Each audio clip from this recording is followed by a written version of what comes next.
Erev Tov, Shavua Tov à toutes et à tous, et également Chodesh Tov, puisque ce soir on commence le Chodesh Shvat, Chodesh Tov à tout le monde. Et avec Midreshet Tuda Manitou, on propose ce soir Eliezer Charodowski, c'est le deuxième volet. Tu vas nous parler de la Seconde Guerre mondiale en Israël, et tu as appelé ça selon le Pasuk d'Ovadia, ou Be'ar Tzion, qui est Pleta. Bechavot pour ce deuxième volet, Eliezer. Bon, alors, je vais le dire de manière très franche. Si j'étais véritablement honnête, eh bien, je devrais refuser de parler en une heure à peine d'un sujet qui, vous savez, depuis 80 ans, fait l'état de telle, d'abord, recherche, tellement de témoignages, de livres. Les premiers livres parlant de la Shoah ont été publiés en 1940. Ils employaient déjà le terme Shoah, fin 39, 40, qui ont été publiés en Israël, en hébreu.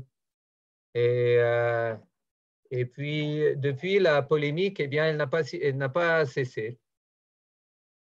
Elle n'a pas cessé. Et puis, parler de cela en une heure, c'est tellement prétentieux, c'est tellement injuste que, en préparant ce sujet, je me suis dit, mais rega, c'est-à-dire, je ne suis pas un spécialiste, je suis un amateur, j'aime beaucoup ce sujet, si on peut le dire, mais quand même, on parlait. Alors on va essayer de faire dans les grandes lignes, et parce que tout de même, j'ai dit, quand même, la deuxième partie de notre rencontre doit traiter du Yishuv, de l'attitude du Yishuv face à la Shoah, et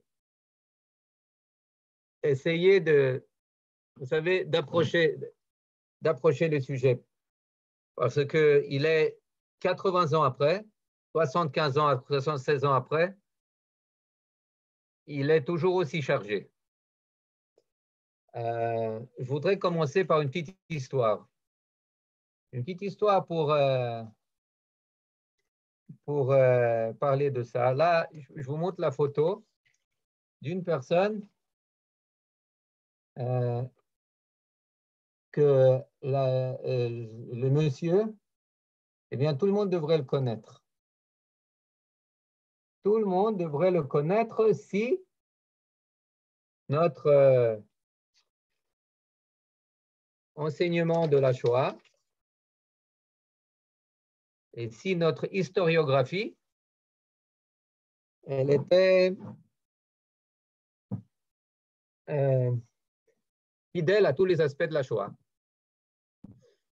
La personne que je vous ai montrée, c'est une personne qui est décédée il y a une quinzaine d'années, qui s'appelle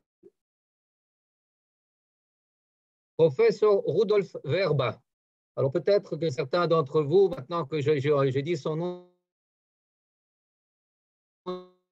maintenant que ça éveille quelque chose. Eh bien, ce professeur Rudolf Verba, il est professeur en pharmacologie à l'université de Vancouver. Quel rapport avec nous? Pas grand-chose. Et le fait est que le 7 avril 1944, il est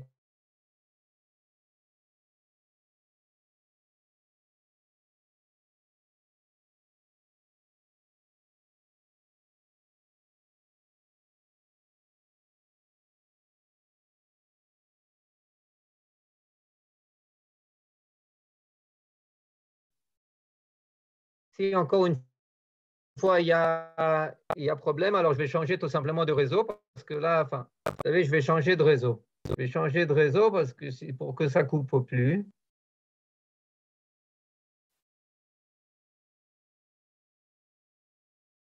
Je m'excuse, ça n'aurait pas dû se produire. Ça va? Ça va? Yofi. Alors, il était Rudolf Werba,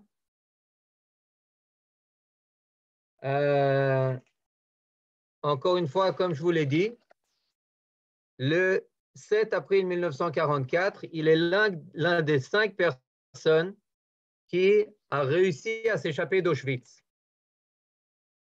Ils étaient 2 à s'échapper, Alfred Wetzrel et Rudolf Werba.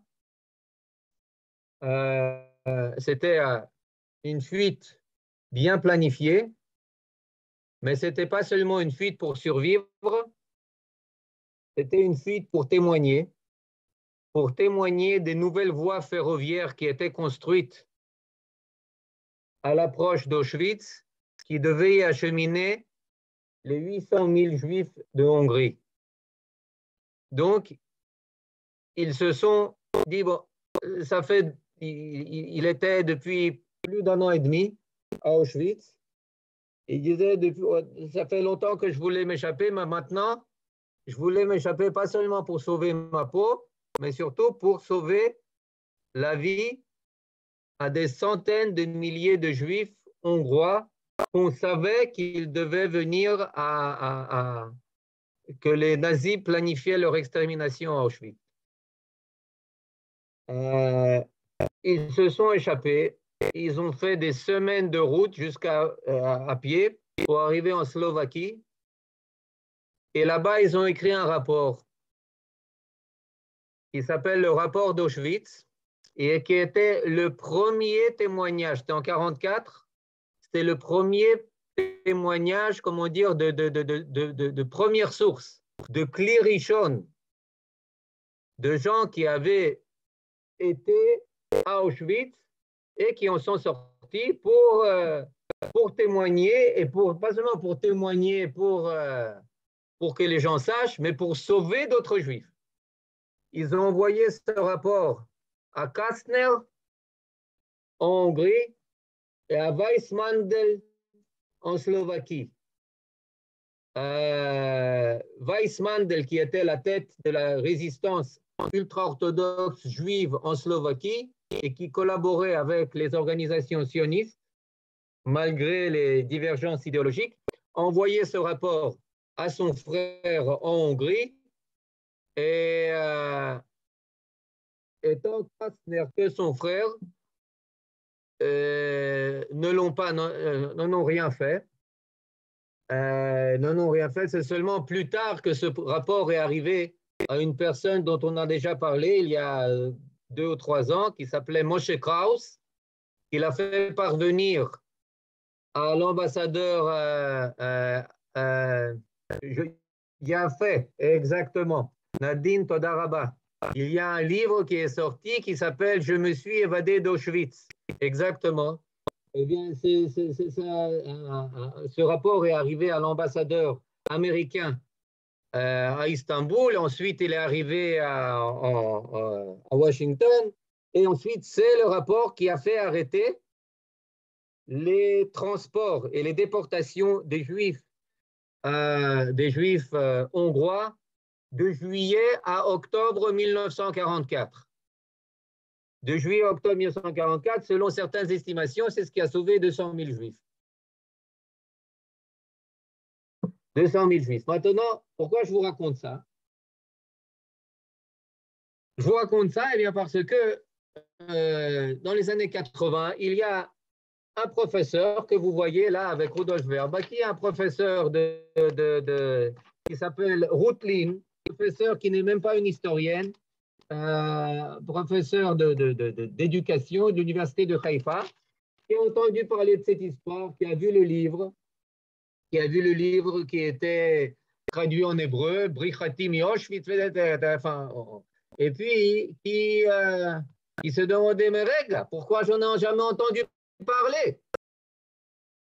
Pourquoi ni moi, ni mes enfants, ni mon mari, personne n'en a entendu parler? C'est quand même des professeurs, ils enseignent, ils connaissent l'histoire, etc., etc.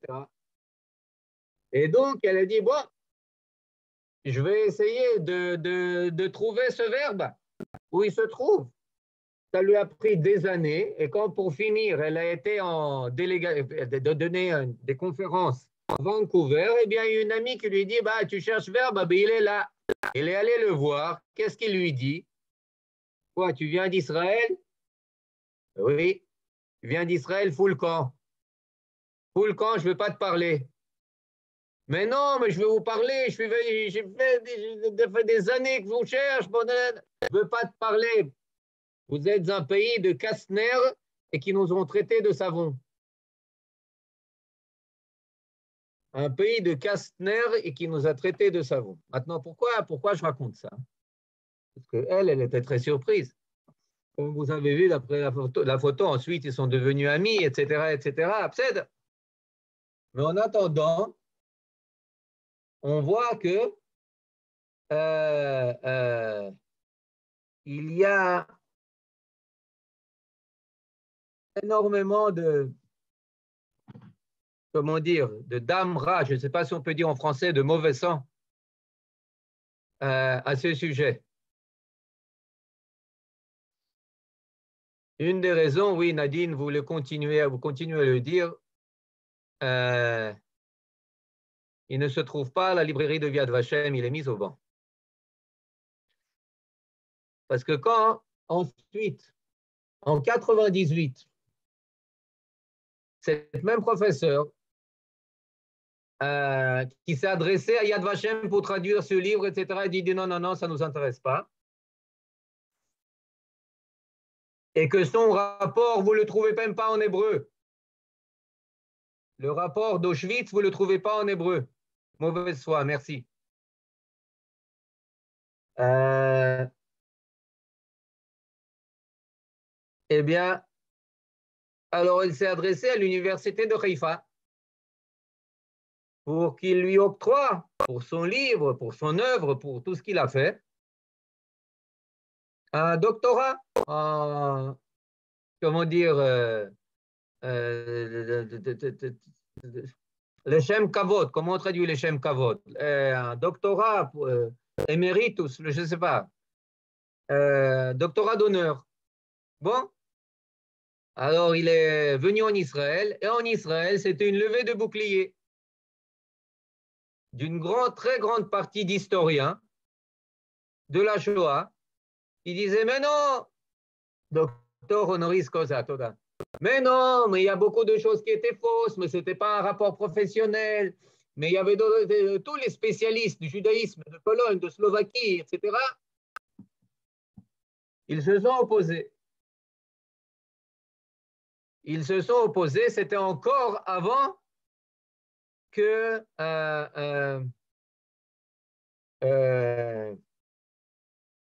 des recherches de fond aient été menées sur d'autres personnes qui ont reçu ce rapport, comme Moshe Krauss, et qui en a fait l'usage qu'il fallait en faire pour sauver les Juifs qui pouvaient encore être sauvés. Parce que ce rapport a été achevé le jour même où le premier train transportant des Juifs hongrois à Auschwitz est parti de Budapest. Fin avril 1944.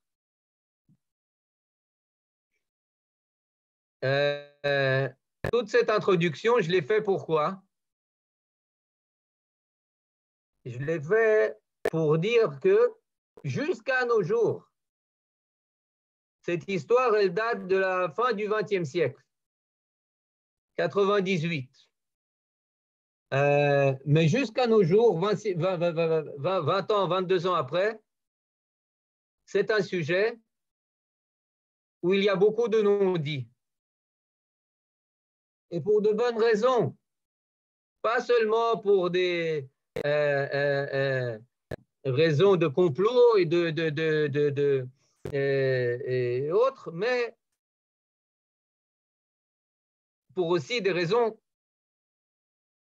de culpabilité. Et chaque fois qu'il y a tellement de choses il y a énormément de choses qui ne sont pas dites, eh bien, ça donne lieu à des doutes, des suspicions, des critiques. Et c'est pour ça, je me rappelle, il y a 2 semaines, j'ai promis de commencer notre rencontre avec la question de Brigitte. Brigitte Bia, F.O.A. Ken. Ah, voilà. Avec les postionnistes, etc., etc. Et effectivement, les postionnistes avaient beaucoup à dire à ce sujet. Je tiens le livre peut-être le plus important à ce sujet de Tom Segev, Le 7e million. Ce n'est pas pour rien qu'il a été aussi traduit en français. Le voilà. Le 7e million. C'est peut-être un des livres de Tom Segev, journaliste de Haaretz, un des nouveaux historiens les plus éminents, si on peut dire. Et effectivement, dans son livre, en même combien? Plus de 600 pages, eh bien, il n'est pas très élogieux ni vis-à-vis de Ben Gurion, ni vis-à-vis de tout le leadership du Yishuv, que ce soit le comité du salut, Vada Hatzala, que ce soit Moshe Charet, de fait le ministre des Affaires étrangères du Yishuv, mais il emploie un ton très accusateur. Maintenant, très accusateur vis-à-vis de tout le leadership, toute la direction du Yishuv, quant à ce qu'elle a fait ou ce qu'elle n'a pas fait pour sauver les Juifs d'Europe entre 39 et surtout entre 41 et 45. Et là, je voudrais, avant de continuer, quand même rappeler ce sur quoi on s'est arrêté la dernière fois. C'est que jusque fin 42, le Yishuv était plus que préoccupé par sa propre survie. Et parler de menaces pour les Juifs de l'étranger, c'était secondaire, pas parce que c'était pas important, mais tout simplement parce que la survie du Yishuv même était loin d'être garantie. À tel point qu'on parlait même d'évacuation possible des Juifs, et les Anglais publiaient des sondages à cet effet, qui seraient prêts à être évacués en Afrique du Sud et en Australie. À tel point, l'attaque de Rommel était crainte dans le Yishuv. Et ceux qui ne considéraient pas le départ comme une éventualité, eh bien, ils étaient là à décider comment faire face aux Allemands. Combattre jusqu'à la dernière goutte de sang, ou bien essayer quand même de faire avec, sachant que peut-être ici, ils se comporteraient d'une manière un peu différente de ce qu'ils font en Europe. Cela dit, jusqu'à fin 42, il n'y avait pas de, si vous voulez, de pnaï, de loisir, de s'occuper de manière très sérieuse du sort des Juifs d'Europe. Je fais une interruption, je regarde les commentaires et les questions. Les gars, mauvaise foi, honoris causa, docteur honoris causa. Oui, docteur honoris causa, toda rabba. Effectivement. Jusque-là, c'est clair, c'est bon? OK. Maintenant, je continue, je vais vous donner quelques citations de ce que dit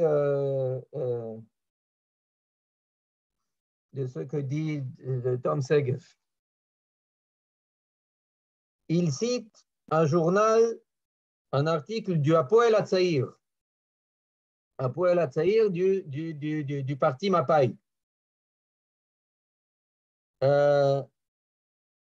Si l'ennemi avait réussi à nous surprendre ici,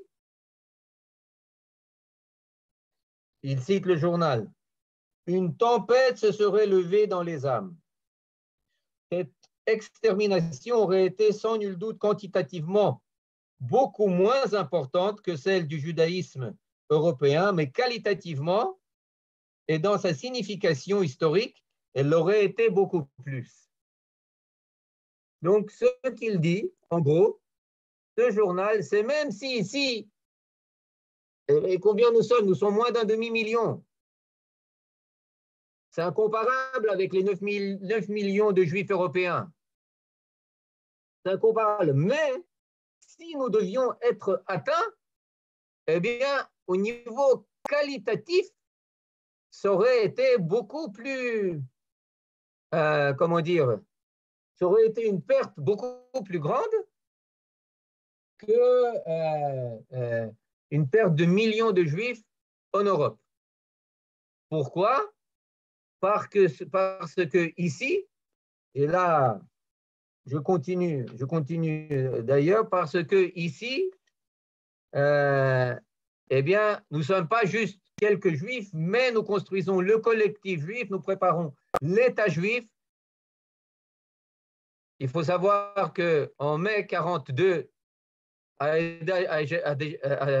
déjà été prise la décision à New York, à l'hôtel Biltmore, la décision Biltmore, que le but du sionisme, c'est un État juif.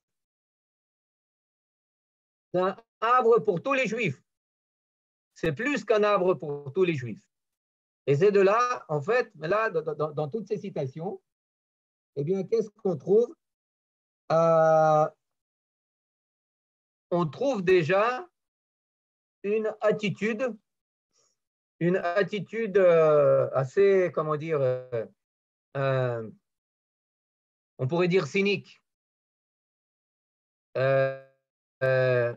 des institutions et du parti dirigeant du Yishuv qui dit qu'il y a priorité pour les Juifs du Yishuv. D'autres citations vont suivre avec Ben Gurion qui dit à plusieurs occasions que si nous avons le choix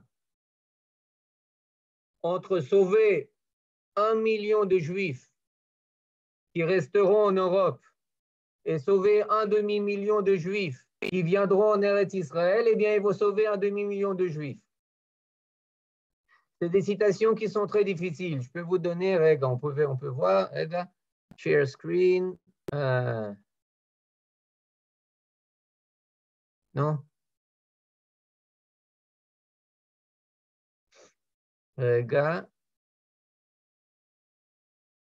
Bon, je m'excuse, je n'ai pas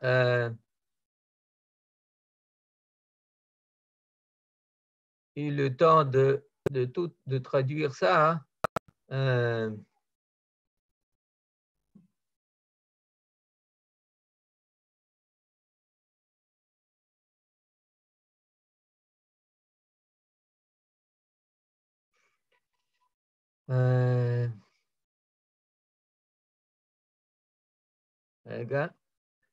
Je vais vous le donner d'une autre source. Le fait est que la politique résumée en une phrase de Ben Gurion était que son approche par rapport à ce qui se passait en Europe, c'était d'appréhender cela comme un cataclysme naturel. Comme un cataclysme naturel. Maintenant, c'est une position, la position de ces nouveaux historiens qui, encore une fois, est dite de manière la plus critique par Tom Segev. Elle peut être soutenue. Elle peut être soutenue par des déclarations qui ont été faites par Moshe Charet et par David Ben Gurion et par d'autres. Elle peut être soutenue par des rivalités au sein des différents émissaires du Yishuv à Istanbul, territoire neutre, qui n'étaient pas prêts à envoyer des certificats d'Aliyah à tout un chacun pour sauver des Juifs qui étaient en danger de mort et qui posaient des questions. Non, il faut que ce soit des nôtres, etc., etc. Il faut qu'ils soient de notre parti.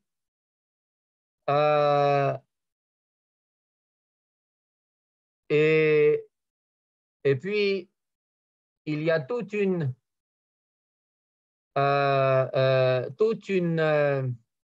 vague de relative indifférence dans la presse du Yishuv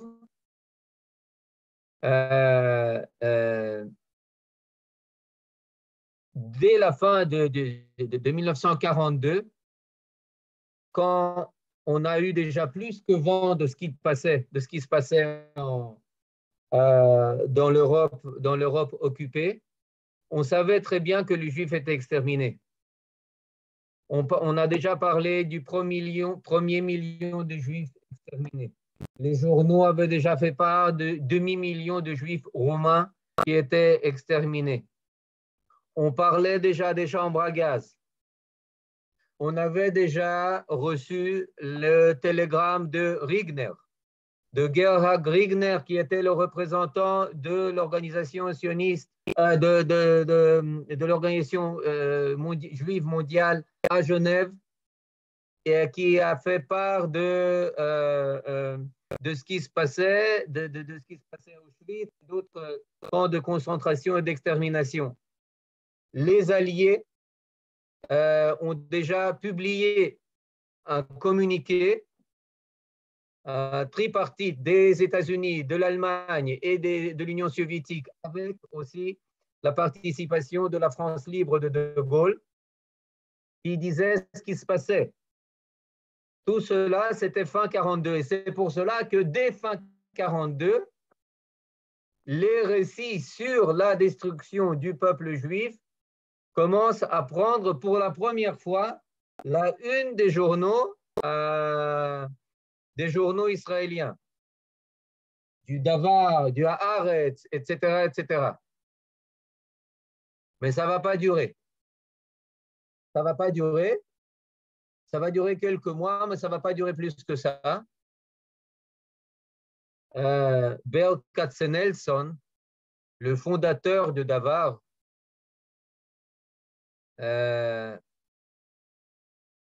il va dire, regardez l'audience, regardez les auditeurs juifs de Eretz Israël quand ils écoutent la radio. Quand il y a des communiqués sur les combats à Stalingrad, sur les combats à Kursk, sur les combats en Afrique du Nord, sur l'avancée ou les défaites des Alliés, eh bien, tout le monde est là à arrêter la laine et à écouter. Dès qu'on commence à parler de l'extermination, de la déportation et des mesures contre les Juifs en territoire occupé, ils changent de chaîne. Ils arrêtent d'écouter. C'est Katzenelson qui dit ça. Intéressant, pourquoi? Une des raisons, on peut la trouver dans un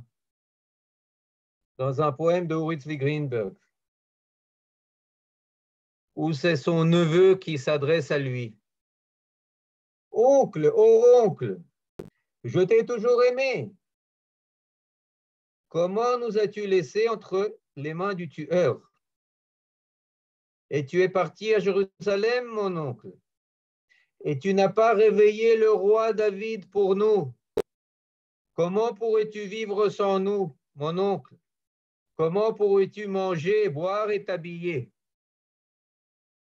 Il y a un sentiment de culpabilité sans précédent qui traverse l'âme et l'esprit de pratiquement tous les Juifs qui habitent en Eretz Israël. Pour la simple raison qu'ils savent que leurs proches et leurs familles sont en train d'être exterminés et qu'ils ne peuvent rien faire.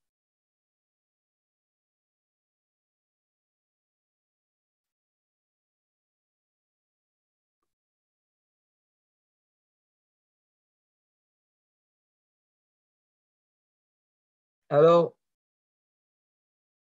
tout cela, toute cette culpabilité qui entraîne une sorte de, pas d'indifférence, mais de refoulement profond de tout ce sujet, lui aussi donne lieu à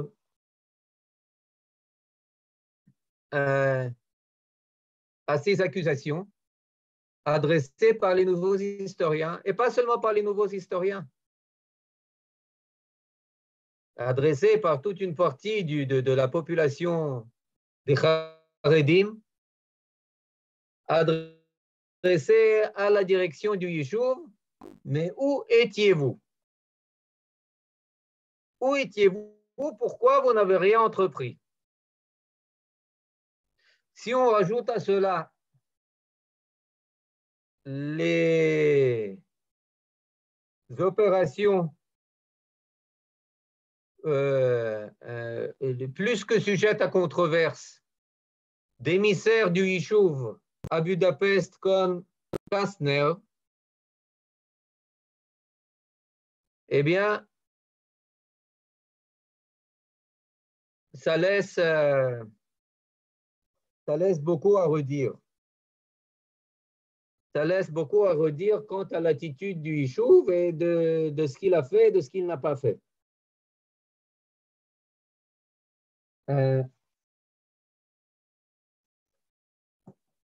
Maintenant, il y a d'autres chercheurs. Il y a un autre chercheur qui a écrit une monographie peut-être la plus importante sur l'attitude du Yishuv par rapport à la Shoah. Ce chercheur, il s'appelle professeur Tuvia Freeling. Et c'est un livre qui est apparu en hébreu, qui est apparu en anglais. Je ne sais pas s'il est apparu en français, je ne suis pas sûr. Un livre de 1100 pages qui s'appelle Chetz Ba'afela.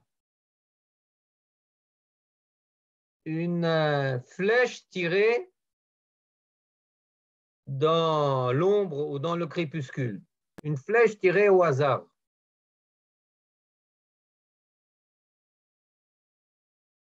Et qui s'inspire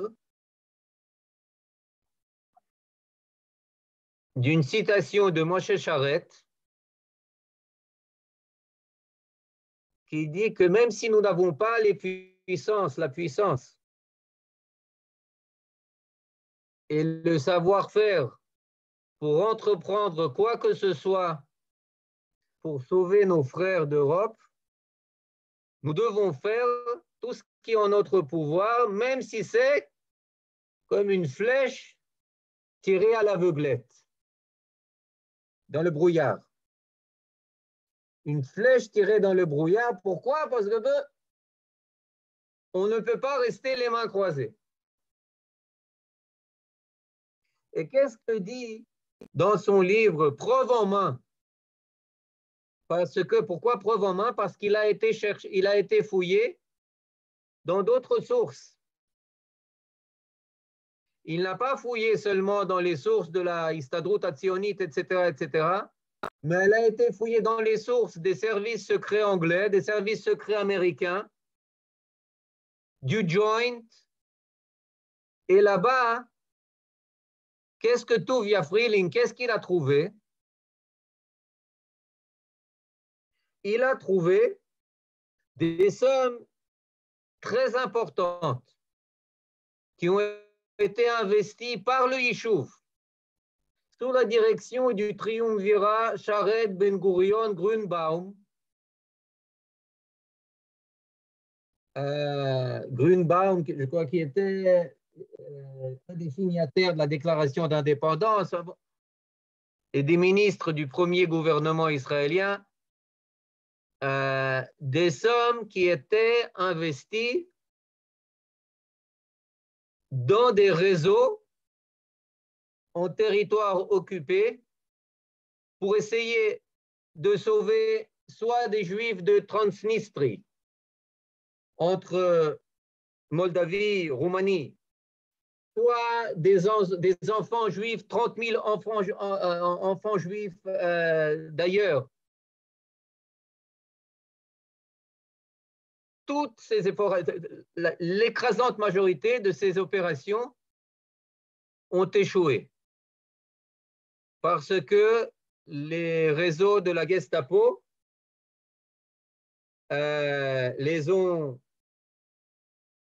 découverts, ont mis la main dessus, etc. Mais ce que dit Tuvia Freeling, c'est qu'il y avait d'un côté les déclarations de Ben Gurion, qui étaient des déclarations presque cyniques. Il disait, écoutez, on ne peut rien faire pour vous, mais on peut faire quelque chose. Là, on peut faire quelque chose, eh bien, on va le faire. On peut faire des choses pour Israël. Ces déclarations, effectivement, elles sont là. Personne ne les dément. Mais c'était qu'une couverture. Pourquoi? Pour entreprendre des tentatives de sauvetage, que ce soit en Slovaquie, que ce soit en Hongrie, que ce soit en France, que ce soit à Lisbonne, que ce soit en Espagne, pour essayer de sauver quelques milliers d'enfants, quelques milliers de juifs par-ci, par-là, etc., etc. Est-ce que ça a marché? Non, ça n'a pas marché. Il y a des choses qui ont mieux marché. On en a parlé. Des juifs hongrois, Moshe Kraus, etc. Raoul Wallenberg, d'autres cas de figure. Mais ce n'était pas par indifférence. Ce n'était pas par négligence. Et il y a d'autres déclarations et d'autres affirmations de Charette et de Ben Gurion qui disent que ceux qui nous tuent, c'est ceux qui tuent les Juifs d'Europe, c'est nos rivalités entre différents partis qui ne nous laissent même pas nous mettre d'accord sur le nombre de certificats envoyés.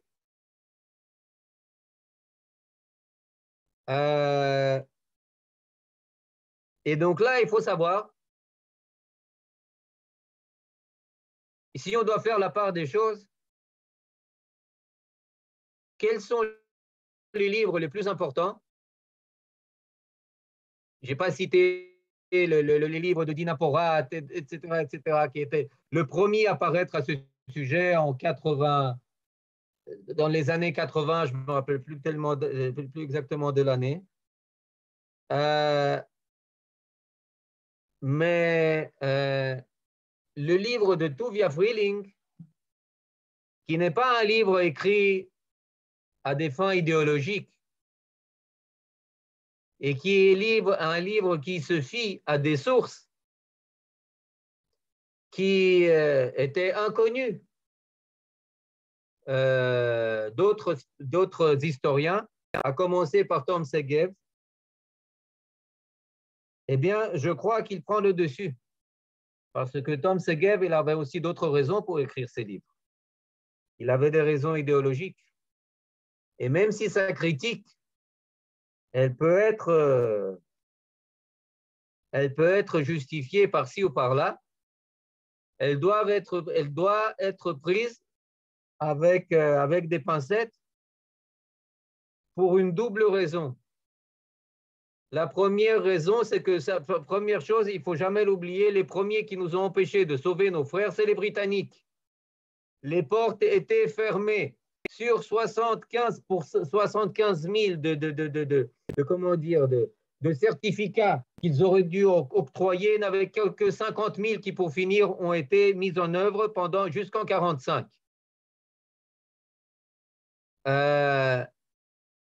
Et c'était Lord Moyne, c'était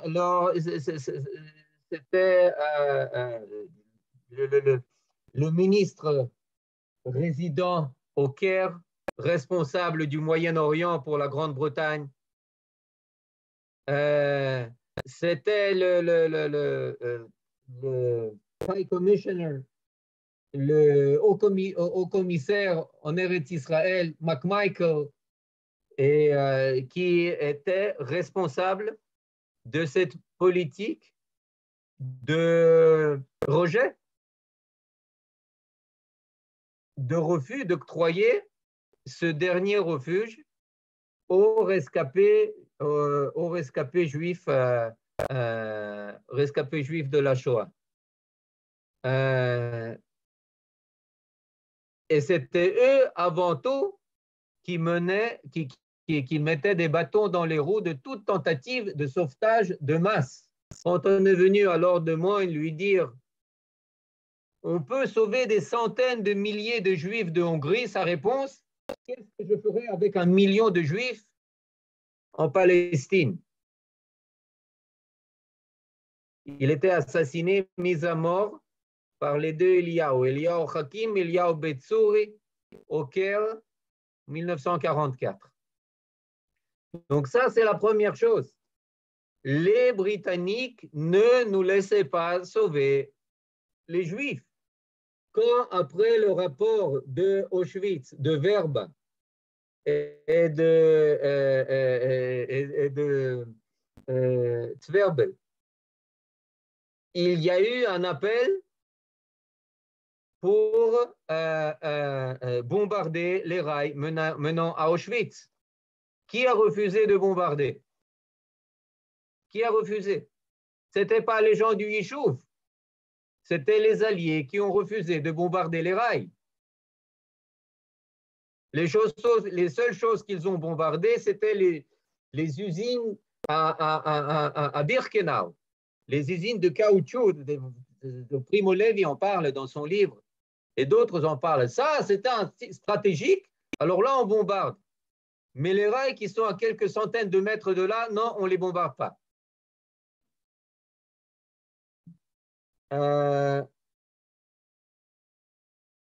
Troisième chose, le Yishuv, quand même, n'est pas resté les bras croisés. Ça, c'est tout un thème en soi. Il y a eu les 33 parachutistes qui ont été parachutés derrière les lignes ennemies en 1944. Vous pourriez dire c'est plus que symbolique.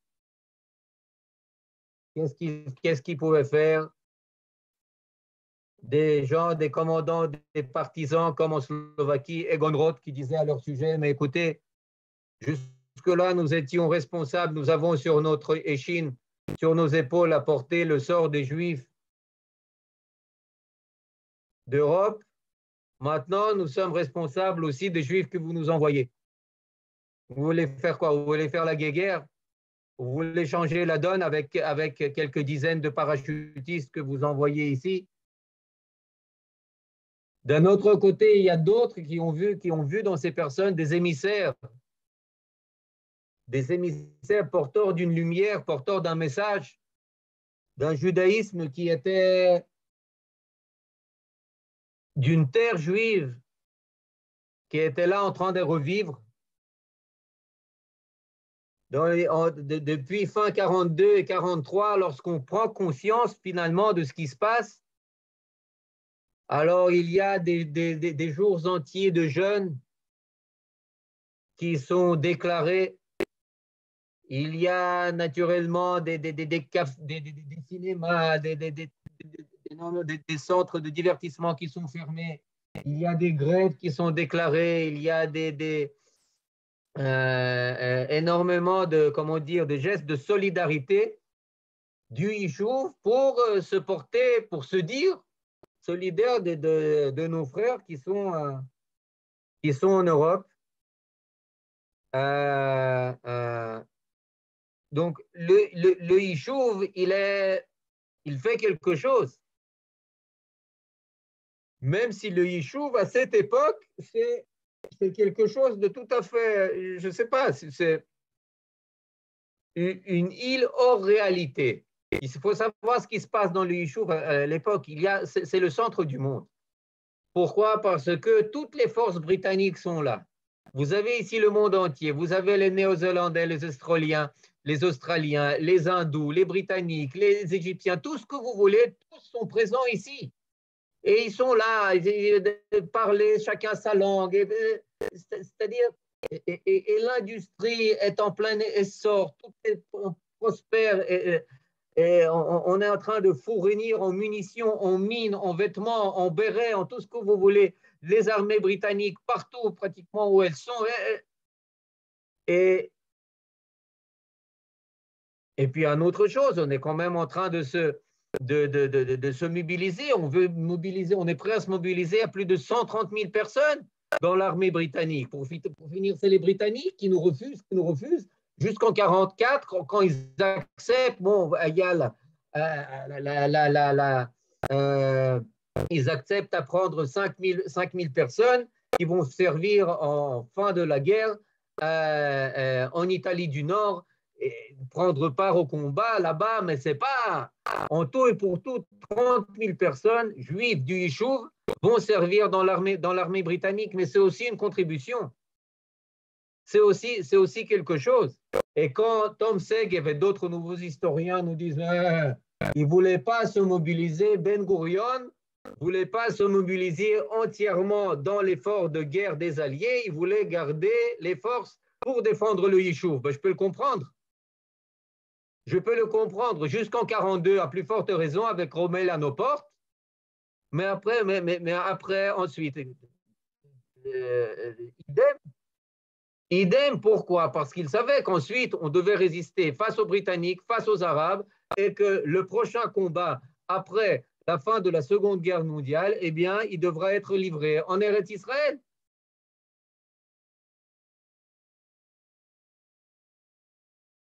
Et effectivement, les Britanniques vont employer leurs canons et la prochaine guerre, après la Seconde Guerre mondiale, eh bien, elle va être déclarée ici.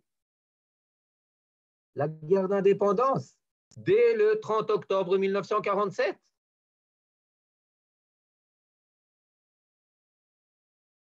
Donc là, il faut faire la part des choses.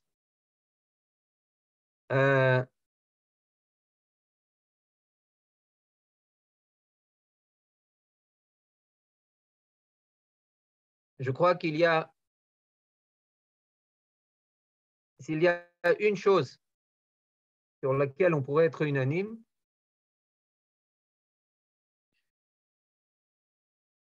c'est que depuis 1934 et jusqu'à 1961, il y a une erreur centrale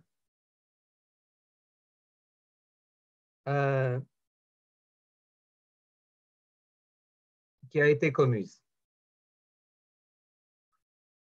En 1934, c'était, on en a parlé, l'accord Ben Gurion-Jabotinsky, qui devait régler toutes les questions d'économie et de pouvoir, d'Alia,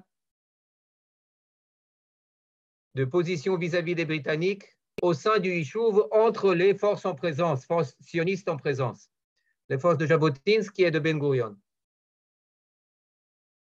Depuis que cet accord est tombé à l'eau, et jusqu'en 61, jusqu'au procès de Eichmann, on n'a pas cessé de se chamailler quant à l'attitude à avoir d'abord vis-à-vis de l'Allemagne nazie, ensuite vis-à-vis de l'extermination des Juifs, et ensuite vis-à-vis de la mémoire qu'on doit garder de ce qui s'est passé durant la Seconde Guerre mondiale. On a cessé de s'accuser, non, c'est toi qui as collaboré le plus, non, c'est toi qui as fait le jeu de l'Allemagne, non, c'est toi, non, c'est toi. Ce qui a naturellement profité à nos ennemis, que même alors qu'on essayait de résister à l'Allemagne et à la Shoah, on ne le faisait que très, très, très rarement de manière unie. Même lorsqu'on regarde la révolte du ghetto de Varsovie, eh bien, jusqu'à la dernière vague, les gens du Eyal et les gens du Hatzi, Irgun Tzvaï Yehudi et Irgun Yehudi Lochem, les uns appartenant, les uns fidèles à Jabotinsky, les autres fidèles au Shomer HaTzaïr, n'ont pas coopéré dans leur guerre, dans leur révolte face aux nazis. Et ça nous apprend une chose qui est très importante et qui est très pertinente toujours et jusqu'à nos jours. C'est que toute tentative de résistance ou de position cohérente, si elle n'est pas basée sur un minimum d'unité au sein du peuple et de ses principales composantes, eh bien, elle est vouée à soit à l'échec, soit à un succès très, très, très relatif. Et même, pourquoi? Parce que même quand le Yishuv a commencé à entreprendre quelque chose après 1942, eh bien, les gens révisionnistes étaient là pour dire, mais vous êtes des idiots, vous n'avez rien fait, comme le disait Jabotinsky, pour entreprendre une évacuation de masse des Juifs avant 1939, etc., etc., et puis à continuer dans comment dire, des accusations réciproques. En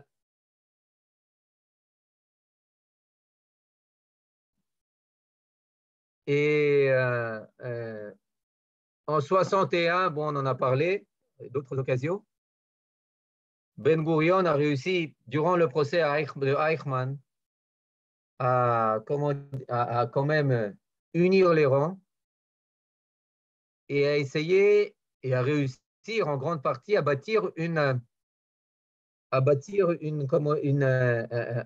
mémoire de la Shoah commune.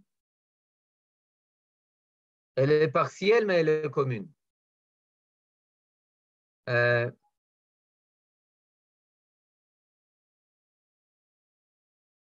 Et tant qu'elle reste partielle, eh bien, les nouveaux historiens auront encore pas mal de choses à dire.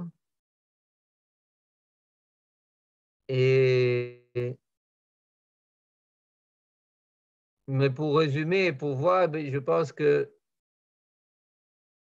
même tout cela, compte tenu de tout cela, des livres comme celui de Tuvia Freeling, eh bien, ils font beaucoup plus justice à l'attitude du Yishuv par rapport à la Shoah durant la Seconde Guerre mondiale. Voilà.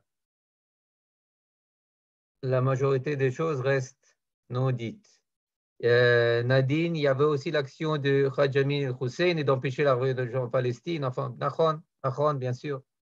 Bien sûr, on avait tout le monde entier contre nous. Et c'est pour ça que adresser une critique au Yishuv en laissant de côté la position du monde entier quant au sauvetage des Juifs de la Shoah, c'est plus qu'hypocrite. C'est plus qu'hypocrite. Mais encore une fois, ce n'est pas du noir et blanc. C'est pas du noir et blanc. Et si vous me demandez, alors lire le livre de Tom Segev, 7e million, oui ou non, eh bien, je vous dis oui, il faut le lire. Il faut le lire. C'est pas mensonger, c'est à un niveau plus profond.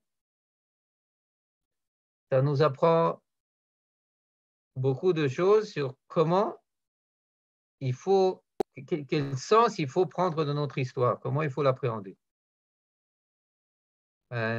Zéro. Merci beaucoup, Toda Eliezer. Vous pouvez maintenant ouvrir vos micros, poser vos questions et vos témoignages également. Ça fait plaisir, Eliezer.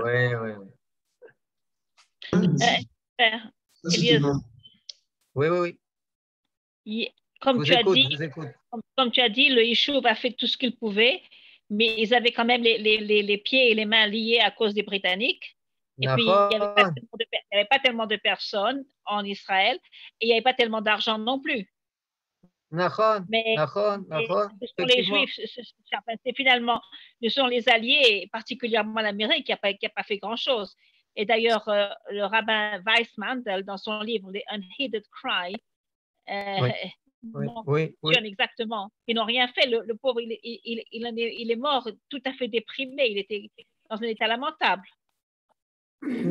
Absolument. Oui. Merci, Eliezer. Je pense que la principale raison, c'est le manque de moyens du Yishuv. Mais je voudrais, cette volonté de certains juifs de culpabiliser le peuple juif, d'une part le Yishuv, et ça me fait penser, et ça vient essentiellement, et ça serait peut-être un thème intéressant, de juifs d'origine allemande. Tom Segev, ses parents étaient des juifs d'origine allemande. Et ça me fait penser à Hannah Arendt, qui a voulu aussi culpabiliser les juifs, des conseils juifs, en disant que c'est grâce à eux que l'extermination des juifs s'est faite, a été très rapide, alors qu'en fait des enquêtes et des études postérieures ont montré que beaucoup de membres des conseils juifs, à part Rumkowski qui est connu, mais beaucoup de membres de conseils juifs se sont suicidés, ont fait des actions de résistance. Donc il y a une volonté systématique de certains de culpabiliser les juifs d'une façon générale. Oui. D'accord. Je suis d'accord. Tu dis qu'en fait, toutes ces publications, elles sont symptômes du syndrome juif de haine de soi. D'accord. Absolument. Oui, Brigitte. Est-ce que la position des Juifs du Yishuv par rapport aux Anglais pendant la Seconde Guerre mondiale n'est pas l'expression justement de cette hésitation en disant nous, on doit se sauver de nous-mêmes, mais il faut aussi sauver les Juifs, les Juifs d'Europe. Il y avait les deux. Et est-ce que c'est pas ça qui déterminait quand même attaquer les Anglais ou ne pas les attaquer pendant la Deuxième Guerre mondiale parce qu'ils sont du bon côté? C'était une position impossible. Le Yishuv s'était départagé. Avant de prendre une position à ce sujet, eh bien, il faut savoir que même des gens qui étaient très, très, très à droite, qui étaient très nationalistes, des gens du Beitar, David Raziel, tous les gens du Hetzel, eh bien, ils ont pris la position des Britanniques. Les Lamed Zain Yordé Asira, ce qu'on appelle ceux qui ont pris le bateau pour attaquer à Tripoli, les 37 commandeux du Palmar, qui ne sont pas revenus de la mission, qui ont été perdus, qui ont été noyés, qui ont été abattus par une torpille nazie. Toutes ces personnes, c'est-à-dire, c'est pas pour rien qu'ils ont fait ce choix. Ceux qui ont fait le choix inverse, c'était les gens du Lehi. C'était uniquement les gens du Lehi. Alors on peut dire, ah, Lehi avait raison. Yofi, Lehi avait raison. Essaye maintenant de t'opposer tout seul ou avec les quelques, je ne sais pas, centaines de soldats que tu as à la puissance mondiale. Elle était à l'époque déjà plus numéro 1, mais c'était la seule à tenir en Europe jusqu'à l'entrée en ligne des Soviétiques. C'était la seule à avoir remporté la victoire, la bataille d'Angleterre. C'était une victoire. Ce n'est pas considéré comme une victoire.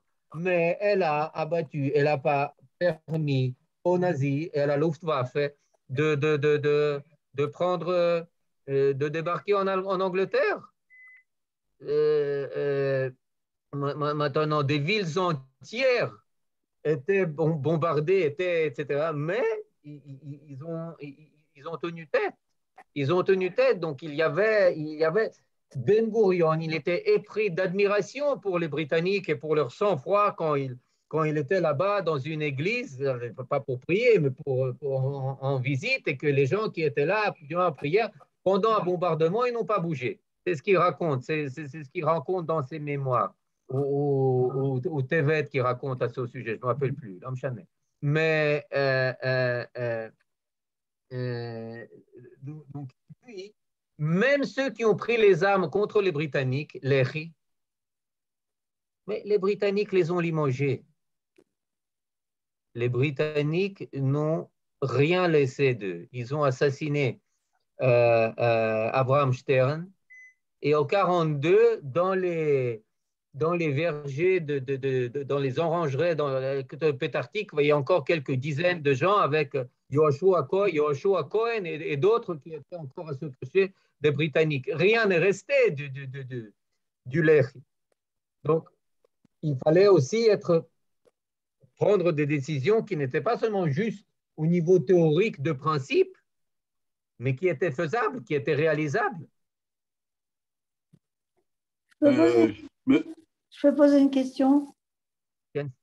Oui. Moi, ce que je voudrais savoir, du côté diplomatique, le Yishuv a fait, c'est vraiment beaucoup investi au point de vue diplomatique, parce qu'au point de vue militaire, il ne pouvait pas tellement faire, d'accord, au point de vue diplomatique. Deuxièmement, deuxième question, c'est la galoute juive, les gens, le lobby américain qui était très fort quand même en Amérique, qu'est-ce qu'ils ont fait, eux, en Amérique, les Juifs américains?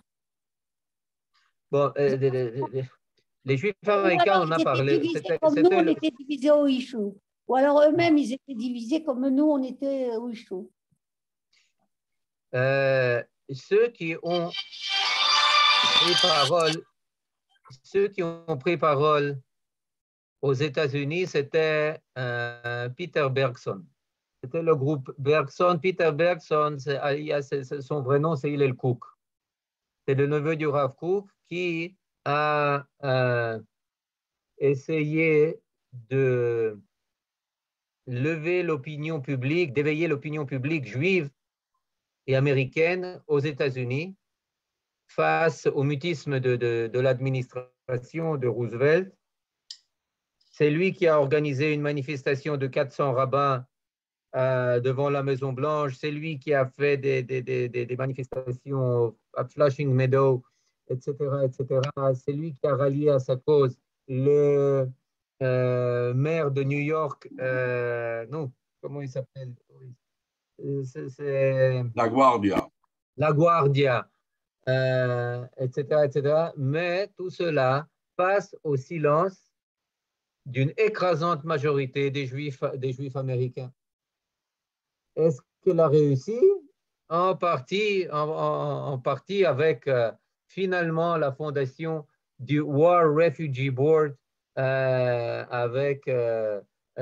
soutenu par le ministre des Finances américain, juif, Morgenthau, etc., etc. Effectivement, ça a eu un effet, mais très tardif.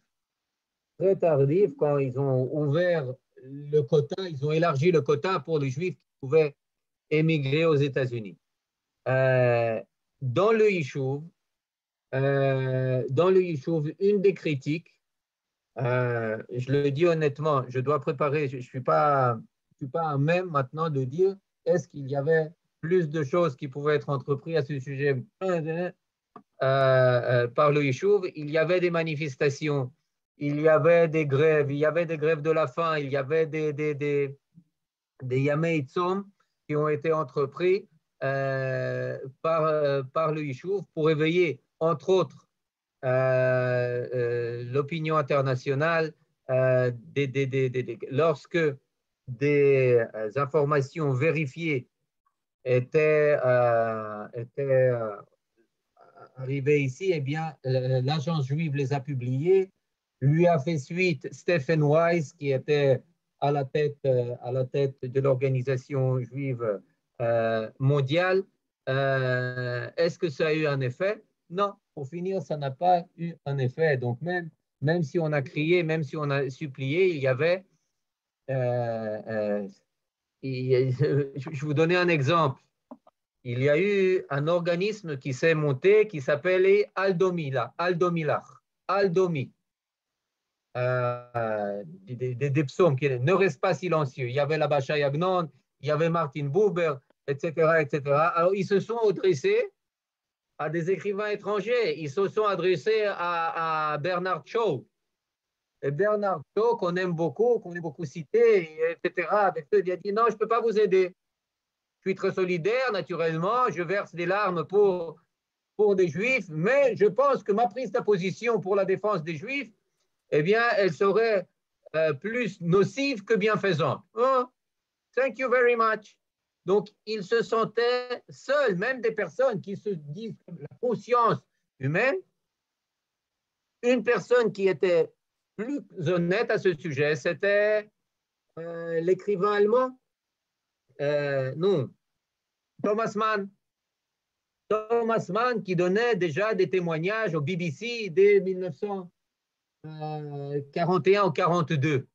Si je me rappelle bien. Je ne me rappelle pas exactement de la date, mais bon, c'était des témoignages, c'est une préopposition, mais c'était des exceptions.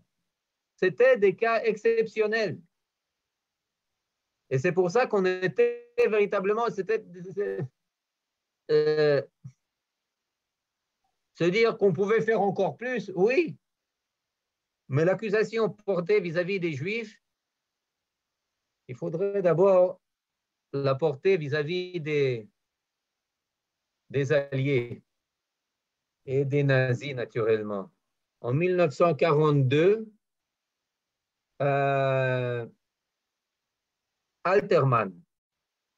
Nathan Alterman, écrit un poème. Je n'arrive pas à le lire jusqu'à aujourd'hui sans pleurer,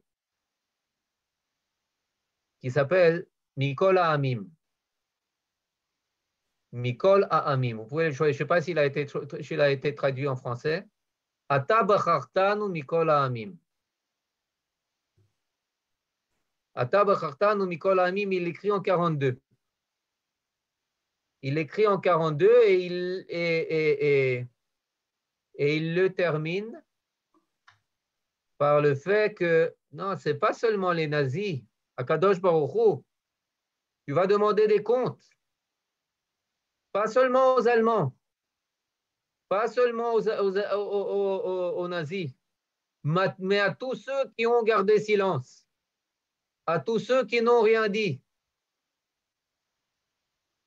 Ce n'est pas le seul poème que va publier Alterman.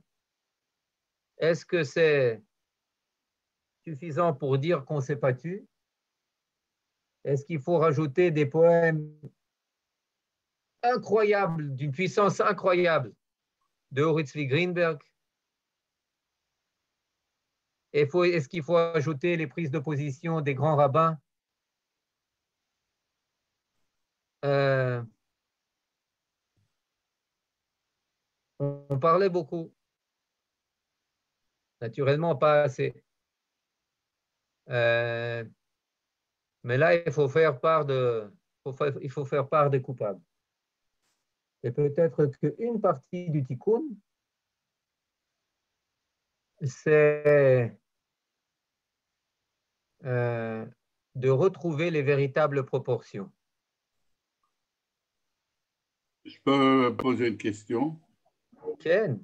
Oui, d'abord, je voulais faire une remarque. En ce qui concerne l'écrit dont vous parliez, en fait, la grande action qu'ils ont faite, c'est-à-dire l'assassinat de Lord Moyne, s'est avéré un désastre parce que, à partir de ce moment-là, Churchill, qui était sioniste, a complètement changé de fusil d'épaule. Lord Moyne était un ami de Churchill. Et c'est dommage. Deuxièmement, quand vous avez fait mention du mot de verba vis-à-vis de cette journaliste ou historienne dont vous parliez. Je me demande s'il ne faut pas confondre deux choses. L'attitude pendant la guerre et l'attitude du Yishuv après la guerre. Quand arrivent tous ces réfugiés, ces anciens rescapés des camps de concentration, à qui on demande de changer de nom, je pense par exemple à Appenfeld, à qui on interdit de parler yiddish, qui était vraiment leur langue finalement, les laisser au moins un peu se sentir à la maison, et on leur dit non, surtout pas, on ne veut pas entendre le yiddish, au point où... effectivement, certaines idioties de gamins, je suppose, d'appeler ça bonne, etc., peut-être que ça a été peut-être plus ce qui s'est passé après la guerre, dans le Yishuv, où on n'a pas beaucoup, au départ, mis d'emphase sur la souffrance qu'avaient subi ces Juifs européens. C'est peut-être plutôt ça qu'on reproche, plutôt que l'action dont vous avez très bien expliqué, les moyens d'action qui étaient tellement limités pendant la guerre afin de pouvoir sauver les Juifs. Jacques, toda rabba, kodem kol. Ce que vous avez dit au sujet de l'assassinat de Moyne, eh bien, ça ne fait que rajouter des couleurs à la complexité de cette chose. Effectivement, Churchill, il y a un livre qui est sorti à ce sujet, Churchill et les Juifs. Depuis qu'il est monté au pouvoir, eh bien, il disait que le livre blanc est une trahison, qu'il faut le revoir, qu'il faut essayer, etc., etc. Et c'est son administration, très souvent, et son opposition intérieure qui ne laissait pas mettre en œuvre ces dispositions qui, relativement aux autres, étaient très favorables tant vis-à-vis des Juifs que vis-à-vis des autres du sionisme. Et que ce Lord Moyne, qui était un ami, eh bien, effectivement, ça lui a fait... C'était mal reçu tant en Angleterre que dans le Yishuv. Weizmann s'est révolté contre ça, etc., etc. Bon, c'est vrai. Est-ce que ça a changé beaucoup de choses? Non, je ne pense pas que ça a changé beaucoup de choses, parce que quand même, la politique britannique, elle était à ce niveau déjà très pitoyable, mais ça ne fait que rajouter dans la complexité de l'histoire. C'est-à-dire, même quand on règle son compte à ce véritable assassin, eh bien, ça ne résout aucunement le problème au niveau pratique. D'autant plus que Churchill n'est pas resté au pouvoir. Oui, M. Churchill est immédiatement, il a laissé le pouvoir au Parti travailliste dès mai 1945. Et ce Parti travailliste qui se disait très favorable au sionisme, du moment qu'il a pris le pouvoir, tout a changé. Tout a changé avec Bevin au ministère des Affaires étrangères, etc., etc. Bon. Maintenant, deuxième chose que vous avez dit, c'est que professeur Verba, eh bien, il s'en prenait plus à l'attitude du Yishuv après 1945 qu'avant 1945. Eh bien, oui et non. Non, parce qu'il parlait de Kastner. Et Kastner, ce qu'il a fait, c'était avant 1945. Oui, parce qu'il parlait aussi du savon, etc., etc. Mais là, il faut savoir que le Yishuv, dans sa période formatrice, était incapable de se voir autrement que dans une position héroïque, spartakiste, d'aller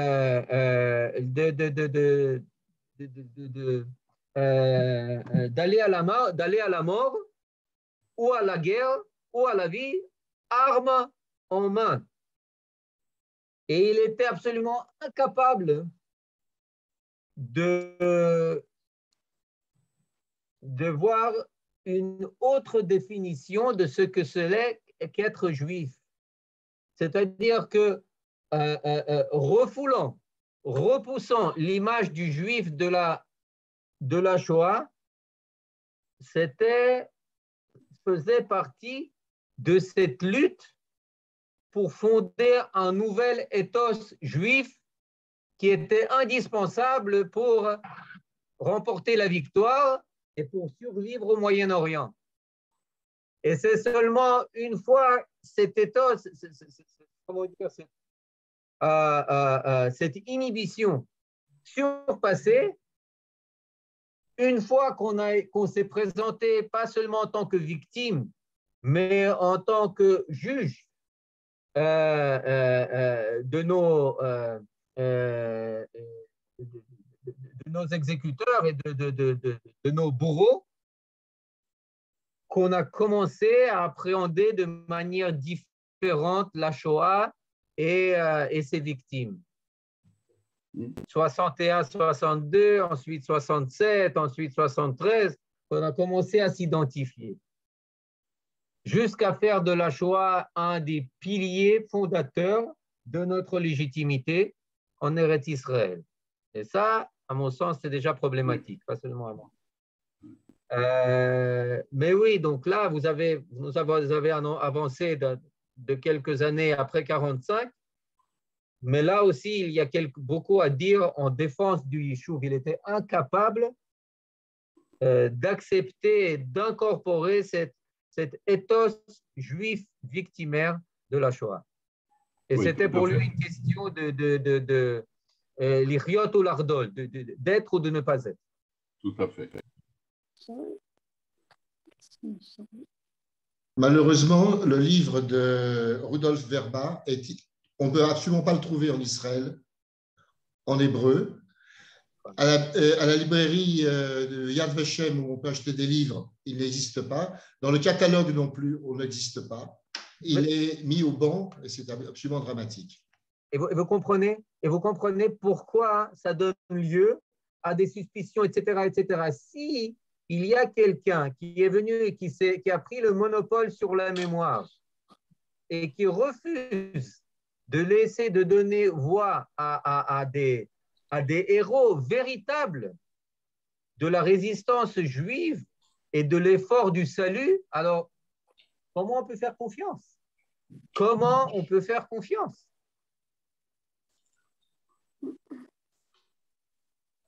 Il y a le livre aussi Déborah, vous dites que vous venez de le voir accessible en PDF. Oui. Il y a le livre de Moshe Arens aussi. Vous comprenez? Pardon?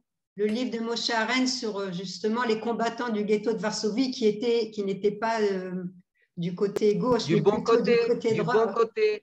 Oui. Effectivement, il y a énormément de choses. Mais là, je vous le dis franchement, je suis prêt à renoncer à ce combat entre des positions différentes, etc., pour essayer de faire naître, comme on appelle aujourd'hui, un narratif commun. Un narratif commun. C'est pas c'est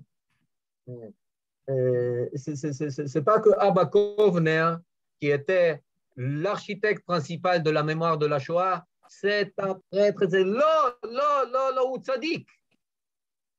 ou tzaddik, mais il n'y avait pas que Abba Kovner. il y avait aussi d'autres tentatives. Il y a d'autres sortes de héroïsme à qui il faut donner lieu. Il y a eu des efforts ultra-orthodoxes, etc. On peut bien entendu aussi accuser les ultra-orthodoxes de n'avoir pas légitimé l'évacuation de masse, qui disaient des sottises invraisemblables. Mieux vaut mourir ici et avoir droit au monde futur que vivre en Israël et perdre son monde futur, des sottises invraisemblables. Alors que les Admoris qui ont dit ça se sont trouvés sur le train de Kastner et qui, en passant par l'Autriche et la Suisse, se sont évadés et ont gardé la vie sauve. Mais d'un autre côté, il y avait d'énormes efforts entrepris par des ultra-orthodoxes, des Haredim, en Slovaquie, en Hongrie, ailleurs, pour essayer de sauver des Juifs. Et à ça aussi, il faut donner lieu. Il y a eu un héroïsme autre que celui de la révolte de Varsovie ou de Sobibor. Il y a eu l'héroïsme de garder sa fidélité à son patrimoine jusqu'au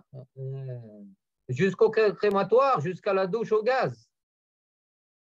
C'est aussi un héroïsme, on doit le reconnaître, etc. Enfin, ça nous rentre dans un autre thème, mais tout cela pour dire que essayez de voir le nombre d'écrits, de publications qui sont écrites à ce sujet sans cesse. Ça n'arrête pas d'être publié dans Cathèdre, dans Tzion, dans Sgoula, partout.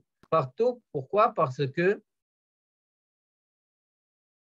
visiblement, pas suffisamment de temps est passé encore pour qu'on puisse véritablement assumer, assimiler, voir ce qui sait faire la part des choses. Merci beaucoup, Eliezer. C'était très important et très passionnant. S'il y a une dernière question, parce qu'on a un autre cours dans 10 minutes, est-ce qu'il y a une dernière question, chers amis? Oui, Robert. Non, on ne vous entend pas, Robert. Monsieur Villers, vous voulez dire un mot? Non, rien de spécial. Merci beaucoup et bonne journée. Et Chodesh Tov.